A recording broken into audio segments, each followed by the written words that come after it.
ഈ ദിവസങ്ങളിൽ വിശുദ്ധ അൽഫോൻസാമ്മയുടെ തിരുനാൾ ഭക്തിപൂർവ്വം നമ്മളെല്ലാം ആചരിക്കുകയാണ്. ലോകത്തിൻ്റെ നാനാഭാഗങ്ങളിൽ നിന്ന് അനേകം ഭക്തര് ഈ ദിവസങ്ങളിൽ ഭരണങ്ങാനത്ത് വന്ന് പ്രാർത്ഥിച്ച് ദൈവാനുഗ്രഹം പ്രാപിക്കുന്നതായിട്ടും അനേകം പേര് സാക്ഷ്യപ്പെടുത്തുന്നുണ്ട്. ഇന്ന് രോഗീ ദിനമാണ്. ഈ തിരുനാളിൽ ഈ ദിവസം പ്രത്യേകമായിട്ട് രോഗികൾക്ക് വേണ്ടി പ്രാർത്ഥിക്കുന്ന ദിവസമാണ്. രോഗികളാണ് നമ്മൾ പലരും. നമ്മുടെ എല്ലാം വീടുകളിൽ അനേകം രോഗികളുണ്ട്. നമ്മോടൊപ്പം സമൂഹത്തിൽ അനേകം രോഗികൾ ജീവിക്കുന്നുണ്ട്. അവർക്കെല്ലാം വേണ്ടി പ്രാർത്ഥിക്കാനും അവർക്ക് കരുതലാകാനും കാവലാകാനുമൊക്കെ ഉള്ള ഉത്തരവാദിത്വമാണ് ഇന്നേ ദിവസം സഭ നമ്മെ ഓർമ്മിപ്പിക്കുന്നത്. വിശുദ്ധ അൽഫോൻസാമ്മയും രോഗിയായിരുന്നു. ഇന്ന് അനേകം രോഗികൾക്ക് സൗഖ്യം നൽകുന്ന ദൈവത്തിൻ്റെ ശക്തിയായി അൽഫോൻസാമ്മ നിലകൊള്ളുകയാണ്. അൽഫോൻസാമ്മയുടെ തിരുനാൾ ദിവസങ്ങളിൽ പ്രത്യേകമായിട്ട് ഇന്നേ ദിവസം കൈത്താക്കാലത്തിൽ സഭയുടെ വളർച്ച പ്രത്യേകമായിട്ട് നാം അനുസ്മരിക്കുകയാണ്. സഭയുടെ വളർച്ചയിൽ സുപ്രധാനമായ പങ്ക് വഹിച്ചവരാണ് വിശുദ്ധാത്മാക്കളെല്ലാം. കേരള സഭയെ സംബന്ധിച്ച് വിശുദ്ധ അൽഫോൻസാമ്മയുടെ ജീവിതവും മരണശേഷമുള്ള അവരുടെ ഈ കബറിടവുമെല്ലാം സഭയുടെ വളർച്ചയ്ക്ക് നിദാനമാകുന്ന രഹസ്യങ്ങളാണ്. ഇന്നേ ദിവസം വിശുദ്ധ മത്തായിയുടെ സുവിശേഷത്തിൽ സഭാമാതാവ് നമ്മെ അനുസ്മരിപ്പിക്കുന്നത്, മറ്റുള്ളവർ നിങ്ങൾക്ക് ചെയ്തു തരണമെന്ന് നിങ്ങൾ ആഗ്രഹിക്കുന്നത് പോലെ അവർക്ക് ചെയ്യുവിൻ എന്നാണ്. ഇതാണ് നിയമവും പ്രവാചകന്മാരും. മറ്റുള്ളവർ നമുക്ക് ചെയ്തു തരണമെന്ന് നമ്മൾ ആഗ്രഹിക്കുന്നത് പോലെ അവരോട് ചെയ്യുക. ബൈബിളിൽ സുവർണ നിയമം എന്ന പേരിലാണ് ഈ വചനം അറിയപ്പെടുന്നത്. മനുഷ്യൻ്റെ എല്ലാ പ്രശ്നങ്ങൾക്കും പരിഹാരമായിട്ടുള്ളൊരു വചനമാണ്. മറ്റുള്ളവർ എങ്ങനെ നമ്മോട് ചെയ്യണമെന്ന് നമ്മൾ ആഗ്രഹിക്കുന്നുവോ അതുപോലെ അവരോട് ചെയ്യുകയും. അൽഫോൻസാമ്മ ഈ ഒരു മാതൃകയാണ് നമുക്കെല്ലാം നൽകുന്നത്. അവരുടെ ജീവിതത്തിൽ ഈ വചനം പൂർണ്ണമായിട്ട് ശരിയായിരുന്നു. ഈശോയ്ക്ക് വേണ്ടി ഈശോയോടുള്ള സ്നേഹത്താൽ എല്ലാവരെയും സ്നേഹിക്കുന്ന, എല്ലാവർക്കും വേണ്ടി പ്രാർത്ഥിക്കുന്ന അൽഫോൻസാമ്മ തൻ്റെ ഇഷ്ടം മാറ്റിവെച്ച് ദൈവഹിതത്തിന് കൈയേൽപ്പിച്ചുകൊണ്ട് ദൈവത്തിൽ പൂർണ്ണമായിട്ട് ആശ്രയിക്കുന്ന ജീവിതം. തൻ്റെ സഹനത്തെ പ്രാർത്ഥനയാക്കി രൂപാന്തരപ്പെടുത്തിയ വ്യക്തിയായിട്ടാണ് അൽഫോൻസാമ്മയെ നമ്മൾ കാണുന്നത്. സഹനം ഒരു പ്രാർത്ഥനയാണ്. അതിന് ദൈവസന്നിധിയിൽ എത്രമാത്രം വിലയുണ്ട്. ഈശോയുടെ സഹനത്തോട് ചേർന്ന് നമ്മുടെ സഹനങ്ങളും നാം സ്വീകരിക്കുമ്പോൾ പ്രാർത്ഥനയായി അത് രൂപാന്തരപ്പെടുകയാണ്. അങ്ങനെ സഹനത്തെ പ്രാർത്ഥനയാക്കി രൂപാന്തരപ്പെടുത്തിയ അൽഫോൻസാമ്മ നമ്മോടും ഈ ഒരു ദർശനമാണ് പാലിക്കാനായിട്ട് ആഗ്രഹിക്കുകയും നിർദ്ദേശിക്കുകയും എല്ലാം ചെയ്യുന്നത്. അൽഫോൻസാമ്മ ആ പ്രാർത്ഥനയിൽ തൻ്റെ ബലിയർപ്പണം, ഓരോ ദിവസവുമുള്ള ബലിയർപ്പണത്തിൽ ഈശോയുടെ രക്ഷാകരമായ അനുഭവത്തിൽ ആയിരുന്നു. അങ്ങനെ തൻ്റെ ബലിയർപ്പകയും ബലിവസ്തുവുമായിട്ട് അൽഫോൻസാമ്മ തന്നെ ദൈവകരങ്ങളിൽ സമർപ്പിച്ചു. നമ്മുടെ എല്ലാം ജീവിതത്തിൽ നമ്മളെല്ലാം വലിയ അർപ്പകരാണ്. ഇപ്പോൾ പരിശുദ്ധ കുർബാന അർപ്പിച്ച് പ്രാർത്ഥിക്കുകയാണ്. നമ്മൾ ബലി അർപ്പകരും ബലി വസ്തുവുമായി തീരുകയാണ്. അങ്ങനെയാണ് ഈശോയുമായിട്ട് നമുക്ക് ഐക്യപ്പെടാൻ സാധിക്കുന്നത്. പരിശുദ്ധ ലയോ 14 മാർപ്പാപ്പായുടെ പ്രഥമ ചാക്രിക ലേഖനമാണ് മാഗ്നിഫിക്ക ഹ്യൂമാനിറ്റാസ്. നിർമ്മിത ബുദ്ധിയുടെ പശ്ചാത്തലത്തിൽ മഹത്തായ മനുഷ്യവംശത്തെക്കുറിച്ച് ഓർമ്മിപ്പിക്കുന്നതാണ് പരിശുദ്ധ പിതാവിൻ്റെ ചാക്രിക ലേഖനം. 19-ാം നൂറ്റാണ്ടിൽ മനുഷ്യജീവിതത്തെ ആകമാനം മാറ്റിമറിച്ച സംഭവമായിരുന്നു വ്യവസായ വിപ്ലവം. അതിൻ്റെ പശ്ചാത്തലത്തിലാണ് മനുഷ്യവംശത്തിന് സംഭവിച്ച വലിയ ആഘാതം, മനുഷ്യൻ്റെ മഹത്വത്തിന് സംഭവിച്ച വലിയ ആഘാതം കണക്കിലെടുത്താണ് അന്ന് പരിശുദ്ധ പിതാവ് ലയോ 13 റേരും നൊവാരും ചാക്രിക ലേഖനം എഴുതുകയും അതിലൂടെ ലോകത്തിനൊരു പുതിയ ദിശാബോധം നൽകുകയും ചെയ്തു. ചൂഷണവും അസമത്വവും വർദ്ധിക്കുകയും ലാഭവും ഉൽപാദനവും മാത്രം കണക്കിലെടുത്തുകൊണ്ടുള്ള മനുഷ്യൻ്റെ പുരോഗതി മനുഷ്യ മഹത്വത്തെ ഗുരുതരമായി ബാധിക്കുന്നുവെന്ന് കണ്ടതുകൊണ്ടാണ് പരിശുദ്ധ പിതാവ് റേരും നൊവാരും ചാക്രിക ലേഖനത്തിലൂടെ ലോകത്തോട് സംസാരിച്ചത്. അത് ദൈവത്തിൻ്റെ ശബ്ദമായിട്ടാണ് ലോകം കേട്ടത്. ആ കാലഘട്ടത്തിലെ ദൈവത്തിൻ്റെ ശബ്ദമായി റേരും നൊവാരും ചാക്രിക ലേഖനം നിൽക്കുകയാണ്. വ്യവസായ വിപ്ലവത്തിൻ്റെ സ്ഥാനത്ത് ഇന്ന് മറ്റൊരു വിപ്ലവത്തിൻ്റെ കാഹളമാണ് ലോകമെമ്പാടും മുഴങ്ങുന്നത്. അത് സാങ്കേതിക വിപ്ലവമാണ്. അതിൻ്റെ ഏറ്റവും പുതിയ ഉൽപ്പന്നമായ നിർമ്മിത ബുദ്ധിയിലൂടെ ലോകത്തെ കീഴടക്കാൻ ഒരുങ്ങുമ്പോൾ ദൈവം വീണ്ടും പരിശുദ്ധ പിതാവിലൂടെ നമ്മോട് സംസാരിക്കുന്നതാണ് മാഗ്നിഫിക്ക ഹ്യൂമാനിറ്റാസ്. മഹത്തായ മനുഷ്യവംശം, മനുഷ്യജീവിതത്തിൻ്റെ ഫലദായകത്വം, അതിൻ്റെ അളവുകോലായിട്ട് ലാഭം, കാര്യക്ഷമത, സ്വാധീനശക്തി ഇവയൊന്നുമല്ല നിർണയിക്കപ്പെടേണ്ടത്. ഇതിൻ്റെ അടിസ്ഥാനത്തിൽ മനുഷ്യൻ്റെ ജീവിതത്തെ പരിഗണിച്ചാൽ വലിയ ആഘാതമാണ് മനുഷ്യൻ്റെ മഹത്വത്തിന് സംഭവിക്കേണ്ടത് എന്ന് പരിശുദ്ധ പിതാവ് പഠിപ്പിക്കുകയാണ്. നിർമ്മിത ബുദ്ധി മനുഷ്യജീവിതത്തെ കൂടുതൽ കാര്യക്ഷമമാക്കും എന്ന വാദം നിലനിൽക്കുമ്പോഴും മനുഷ്യന് സവിശേഷമായൊരു നിലനിൽപ്പിൻ്റെ മൂല്യമുണ്ട്, ഒന്തോളജിക്കൽ ഡിഗ്നിറ്റി. അത് പരിശുദ്ധ പിതാവ് നമ്മെ ഓർമ്മിപ്പിക്കുകയാണ്. മനുഷ്യൻ്റെ മൂല്യം മനുഷ്യനാണ് എന്നതിലാണ് മനുഷ്യൻ്റെ മൂല്യം. അവൻ രോഗിയോ ദരിദ്രനോ പാപിയോ വയോധികനോ വിദ്യാഭ്യാസമില്ലാത്തവനോ ശാരീരിക ഭൗതിക പക്വതയില്ലാത്ത വ്യക്തിയോ ഒക്കെ ആകാം. പക്ഷെ ഇതൊന്നും അല്ല മനുഷ്യൻ്റെ മഹത്വം. മനുഷ്യനായിരിക്കുന്നു എന്നതാണ്. അവൻ രോഗിയാകാം, മറ്റ് പല ബലഹീനത ഉണ്ടാകാം, അതൊന്നുമല്ല പ്രധാനം. മനുഷ്യൻ്റെ മഹത്വം മനുഷ്യനായിരിക്കുന്നു. കാരണം അവൻ ദൈവത്തിൻ്റെ സൃഷ്ടി കർമ്മത്തിൻ്റെ മകുടമാണ്. ദൈവം തൻ്റെ സ്വന്തം സാദൃശ്യത്തിൽ രൂപപ്പെടുത്തിയവനാണ്. ദൈവം തൻ്റെ സ്വപുത്രനെ ഭൂമിയിലേക്ക് അയച്ച് വീണ്ടെടുത്ത് രക്ഷിച്ച വീണ്ടെടുപ്പിൻ്റെ വില എന്താണെന്ന് മനുഷ്യനെ പഠിപ്പിച്ചുകൊണ്ട് മനുഷ്യനായ നമ്മുടെ എല്ലാം മൂല്യം എത്ര മഹത്തരമാണെന്ന് മനുഷ്യാവതാരത്തിലൂടെ വ്യക്തമാകുകയാണ്. അതുകൊണ്ടാണ് പാപികളെ രക്ഷിക്കാൻ വേണ്ടി ദൈവത്തിൻ്റെ പുത്രൻ ഭൂമിയിലേക്ക് വന്നത്. മനുഷ്യന്റെ മഹത്വം കണക്കിലെടുത്താണ്.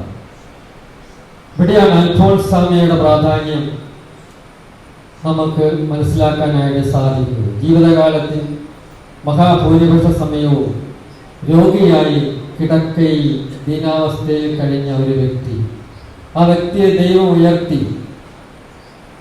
രോഗിയാണ് എന്ന കാരണത്താൽ പരിശുദ്ധ പിതാവ് പറയുന്നു, ആരുടെയും മൂല്യം വില കുറയുന്നില്ല. കാരണം അവൻ മനുഷ്യനാണ്. മനുഷ്യ മഹത്വത്തിൻ്റെ വില മനുഷ്യനാണ് എന്നതാണ്. അതുകൊണ്ട് എല്ലായ്പ്പോഴും അത് നിലനിൽക്കുന്ന ഒന്നാണ്. അൽഫോൻസാമ ഈ രോഗാവസ്ഥയിൽ നിന്ന് ദൈവം ഉയർത്തി. അൽഫോൻസാമയെ ദൈവം വിശുദ്ധയാക്കി നമ്മുടെ മുമ്പിൽ പ്രതിഷ്ഠിക്കുമ്പോൾ ദൈവത്തിൻ്റെ മഹത്വം, മനുഷ്യൻ്റെ മഹത്വം നമ്മൾ കാണുകയാണ്. അതാണ് പരിശുദ്ധ പിതാവ് ചാക്രിക ലേഖനത്തിലൂടെ പഠിപ്പിച്ച കാര്യം. അൽഫോൻസാമ എന്ന വ്യക്തിയുടെ മഹത്വം മനുഷ്യനായി എന്നതാണ്. ആ വ്യക്തി എന്താണ് ഈ ലോകത്തിൽ ചെയ്തതെന്നോ ആ വ്യക്തിയുടെ ജീവിതകാലത്ത് എന്തെല്ലാം കാര്യങ്ങൾ ആണ് ചെയ്തിട്ടുള്ളതെന്നോ ഒന്നും കണക്കിലെടുത്തുള്ളതല്ല. നീ മനുഷ്യനാണ് എന്നതിലാണ് നിന്റെ വിലയും നിലയുമല്ല. അതാണ് ദൈവം പരിഗണിക്കുന്നത്. അങ്ങനെ രോഗിയായിരുന്നുവെങ്കിലും കിടക്കയിലായിരുന്നെങ്കിലും പ്രാർത്ഥനയിലൂടെ ദൈവവുമായിട്ട് നിരന്തരം ഐക്യപ്പെട്ട് രോഗത്തെ കൃപയാക്കി മാറ്റിയ അൽഫോൻസാമ നമ്മോട് പറയുന്നുണ്ട്, നമ്മുടെ രോഗവും കൃപയായി തീരണം. അതിലൂടെ മനുഷ്യന്റെ മഹത്വം എന്താണെന്ന് ലോകം അറിയണം. രോഗിയായതുകൊണ്ട് മനുഷ്യന്റെ വില ഇടിയുന്നില്ല, മറിച്ച് ദൈവസന്നിധിയിൽ അവന് എന്നും നിലനിൽക്കുന്ന സ്ഥായി ഭാവമാണുള്ളത്. ഇന്ന് അൽഫോൻസാമയുടെ കബറിടം അനേകം മനുഷ്യരുടെ ആകർഷണ കേന്ദ്രമാണ്. കാരണം ഈ കബറിടത്തിലൂടെ ദൈവം സംസാരിക്കുന്നു. ദൈവം സംസാരിക്കുന്ന കേന്ദ്രമായിട്ട് ഭരണങ്ങാനം മാറിയിരിക്കുകയാണ്. ദൈവിക രഹസ്യങ്ങളുടെ വ്യാഖ്യാനമായി ഇന്ന് ഈ കബറിടം മാറിയിരിക്കുകയാണ്. നിർമ്മല ബുദ്ധിക്ക് വഴിതെറ്റാതിരിക്കാനുള്ള രഹസ്യം അൽഫോൻസാമയിലൂടെ ലോകം കേൾക്കുന്നുണ്ട്. AI-യുടെ ഈ കാലഘട്ടത്തിൽ മനുഷ്യനെ വഴിതെറ്റാതിരിക്കാൻ അൽഫോൻസാമ നൽകുന്ന പ്രബോധനം AI അതിനോട് ചേർന്ന് ACI ആയിരിക്കണം പ്രധാനമാണ്. ഓൾട്ടർ സെൻറ്റേഡ് ഇൻ്റലിജൻസ്, ബലിപീഠ കേന്ദ്രീകൃതമായ ബുദ്ധി, അതായിരിക്കണം മനുഷ്യന് ഇന്ന് പ്രധാനമായിട്ടുള്ള വെളിച്ചമായിട്ടുണ്ടായിരിക്കേണ്ടത്. നമ്മുടെ കർത്താവിൻ്റെ ബലിപീഠത്തിൽ നിന്നുള്ള പ്രചോദനം നാം ഉൾക്കൊള്ളണം. ഞാൻ എൻ്റെ സഹോദരൻ്റെ കാവൽക്കാരനാണെന്ന് നാം അറിയുന്നത് ഈ ബലിപീഠത്തിനടുത്ത് നിൽക്കുമ്പോഴാണ്. ഞാൻ ഈ പ്രകൃതിയുടെ സംരക്ഷകനാണെന്ന് എനിക്ക് തിരിച്ചറിവുണ്ടാകുന്നത് ഈ ബലിപീഠത്തിൽ നിൽക്കുമ്പോഴാണ്. സർവോപരി ദൈവഹിതത്തിൻ്റെ ഇഷ്ടം, ദൈവഹിതമനുസരിച്ച് പ്രവർത്തിക്കുന്നതാണ് മനുഷ്യജീവിതത്തിൻ്റെ ഏറ്റവും മഹത്തരമായതെന്ന് നാം അറിയുന്നതും ഈ ബലിയിലും ബലിപീഠത്തിൽ നിന്നുമെല്ലാം നമുക്ക് ലഭിക്കുന്ന ദൈവകൃപയിലാണ്. 1 സാമുവേൽ 3:3 വചനം, ബാലനായ സാമുവേൽ ദേവാലയത്തിൽ കർത്താവിൻ്റെ പേടകത്തിനോട് ചേർന്ന് വളർന്നു വന്നു. അതാണല്ലോ ദൈവത്തിൻ്റെ വചനം പറയുന്നത്. അവൻ ബാലനായ സാമുവേൽ ദേവാലയത്തിൽ ബലിപീഠത്തിനോട് ചേർന്ന് കിടന്ന് വളർന്നവനാണ്. ആ ബലിപീഠം അവനെ വിശുദ്ധമാക്കി മാറ്റുകയാണ്. ശരിയായിട്ടുള്ള തിരഞ്ഞെടുപ്പ് നടത്താനായിട്ട് അവനെ പ്രാപ്തനാക്കുകയാണ്. 1 രാജാക്കന്മാരുടെ പുസ്തകത്തിൽ 18:30 വചനം, കർമ്മലമലയുടെ മുകളിൽ ബാലിന്റെ പ്രവാചകന്മാരെ തകർത്ത കർത്താവിന്റെ ബലിപീഠം, അതിന്റെ കേടുപാടുകൾ ഏലിയ ആദ്യം നീക്കുന്ന പ്രവൃത്തിയാണ് ചെയ്തത്. ബാലിന്റെ പ്രവാചകന്മാരെ തകർത്ത കർത്താവിന്റെ ബലിപീഠത്തിന്റെ കേടുകൾ പോക്കിക്കൊണ്ടാണ് ഏലിയ കർമ്മലമലയുടെ മുകളിൽ ബലിയർപ്പിക്കാനായിട്ട് നിൽക്കുന്നത്.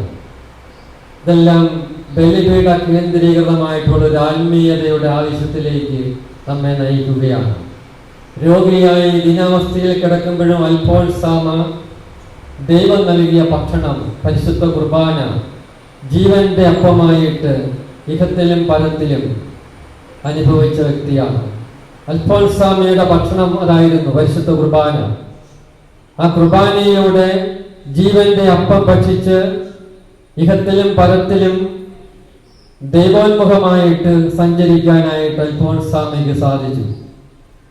ശരിയായ വഴി, പുരോഗതിയിലും വളർച്ചയിലും അതിൻ്റെ എല്ലാം നടുവിൽ ശരിയായ വഴി അറിയാൻ ദേവാലയം, ബലിപീഠം, ബലിയർപ്പണം, ദൈവവചനം ഇതെല്ലാമാണ് നമുക്ക് ആശ്രയമായിട്ടുള്ളത്.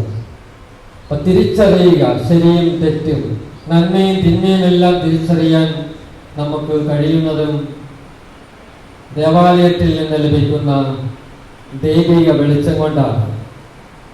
പരിശുദ്ധ പിതാവ് നിർമ്മിത ബുദ്ധിയുടെ ഉപയോഗത്തിൽ കൃത്യമായ മാർഗനിർദ്ദേശം നൽകാൻ തൻ്റെ ചാക്രിക ലേഖനത്തിൽ 2 പ്രതീകങ്ങളാണ് ചൂണ്ടിക്കാണിക്കുന്നത്.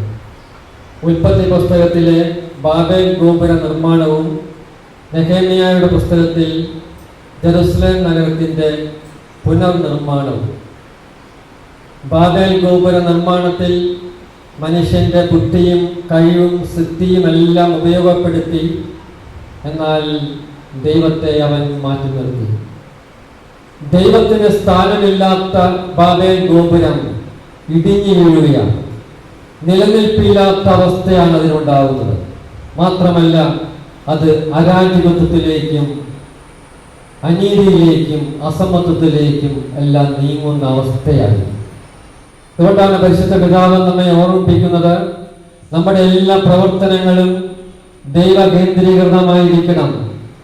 അൽഫോൻസാമയുടെ തിരുനാളിൽ നമ്മുടെ എല്ലാ പ്രവർത്തനങ്ങളും ദൈവം നിയന്ത്രിക്കാൻ ഇടയാകുന്ന വിധം നമുക്ക് നമ്മുടെ അകത്തെയൊക്കെ പരിമിതപ്പെടുത്താനായിട്ട് കഴിയണം. എല്ലാം ഞാൻ നിയന്ത്രിക്കുന്നു എന്നതല്ല, കർത്താവേ അങ്ങ് എന്നെ നിയന്ത്രിക്കണമേ എന്ന് പറയാൻ ഇടയാകുന്ന വിധത്തിൽ അതാണ് അൽഫോൻസാമ സ്വന്തം ജീവിതത്തിലൂടെ പഠിപ്പിക്കുന്നത്. അതനുവർത്തിക്കാനാണ് നമുക്ക് കടമയുള്ളത്.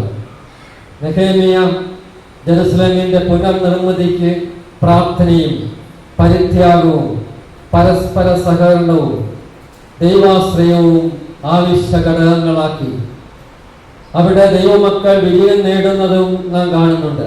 നെഹേമ്യയുടെ പുസ്തകം 6, 15, 16 വചനങ്ങൾ.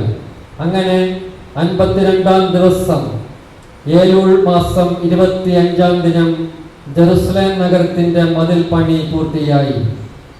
ഞങ്ങളുടെ ദൈവത്തിന്റെ സഹായത്താൽ ഈ പണി പൂർത്തിയായെന്ന് ജനം മനസ്സിലാക്കി.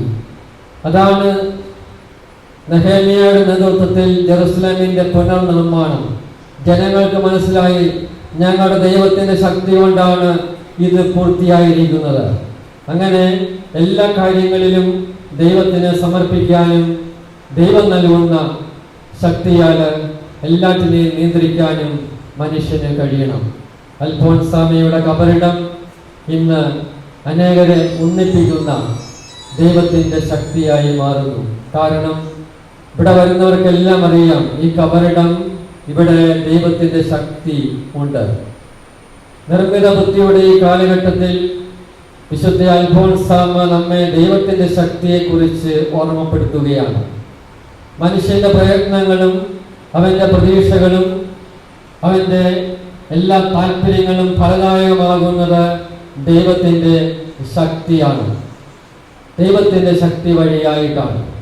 അൽഫോൻസാമ ജീവിച്ചിരുന്നപ്പോഴും മരണശേഷവും നാം കാണുന്നത് ദൈവത്തിൻ്റെ ശക്തിയാണ്. നമ്മുടെ ദൈവം ജീവിക്കുന്ന ദൈവമാണ്. ജീവിക്കുന്നവനും ജീവിപ്പിക്കുന്നവനുമായ അവനെ കൂടാതെ ഒന്നും ചെയ്യാൻ നമുക്ക് കഴിയില്ല എന്ന തിരിച്ചറിവ് ഈ സാങ്കേതിക വിപ്ലവത്തിൻ്റെ കാലത്ത് മനുഷ്യനുണ്ടാവണം.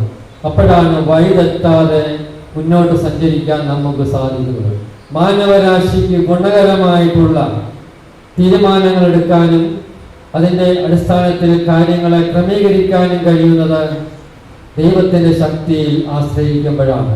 നമ്മുടെ കുഞ്ഞുങ്ങളെ, നമ്മുടെ യുവജനതയെ ഒക്കെ ബലിപീഠത്തോട് ദൈവത്തിൻ്റെ ശക്തിയോട് ചേർത്ത് വളർത്താൻ നമുക്ക് കഴിയണം. അൽഫോൻസാമ നൽകുന്ന പ്രബോധനം അതാണ്. നമുക്ക് വിശുദ്ധ അൽഫോൻസാമയുടെ മാധ്യസ്ഥം തേടാം. ദൈവത്തിൻ്റെ ശക്തി തൻ്റെ ജീവിതത്തിലൂടെ അനുഭവിച്ച് ബോധ്യപ്പെട്ട് ഇന്ന് അനേകർക്ക് ഈ കബറിടം ദൈവശക്തിയായി പരിഗണിച്ചുവെങ്കിൽ അതിന് കാരണം ദൈവത്തിൽ പൂർണ്ണമായിട്ട് സമർപ്പിച്ച ഒരു ജീവിതത്തിൻ്റെ പരിസമാപ്തിയാണ്. നമുക്കും അൽഫോൻസാമ്മയുടെ മാതൃക തുടരാം. ജീവിക്കുന്നവനും ജീവിപ്പിക്കുന്നവനുമായ നമ്മുടെ കർത്താവിൻ്റെ ശക്തി നമ്മെ നയിക്കട്ടെ. ഈ തിരുനാള് ഭംഗിയാകാൻ അധ്വാനിക്കുന്ന റക്ടറത്തിൻ്റെ നേതൃത്വത്തിലുള്ള നല്ല ഒരു ടീമും വൈദികര്, സന്യസ്തര്, അൽമായരെല്ലാം ചേർന്നാണ് ഇവിടെ അധ്വാനിക്കുന്നത്. അവരുടെ അധ്വാനം തീർച്ചയായിട്ടും ദൈവത്തോടു കൂടിയാണ്, ദൈവാനുഭവത്തിന് കാരണമാകുന്ന വിധമാണ്. നമുക്കെല്ലാം നന്ദിയോടെ ഈ ബലിയർപ്പിച്ച് അൽഫോൻസാമ്മ വഴി ദൈവം വരുംകാലങ്ങളിൽ നമ്മെ നയിക്കാൻ ആവശ്യമായ കൃപ തരട്ടെ എന്ന് അപേക്ഷിക്കാം. രോഗികളായ എല്ലാവരെയും നമ്മൾ പ്രത്യേകമായിട്ട് നമ്മുടെ ഹൃദയത്തിൽ സ്വീകരിച്ച് പ്രാർത്ഥിക്കാം. ഈ പരിശുദ്ധ കുർബാനയിൽ അവരെ എല്ലാം സമർപ്പിക്കാം.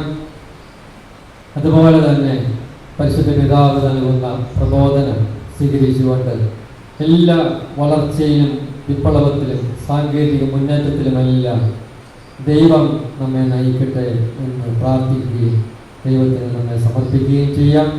ദൈവം എല്ലാവരെയും സമർത്ഥമായി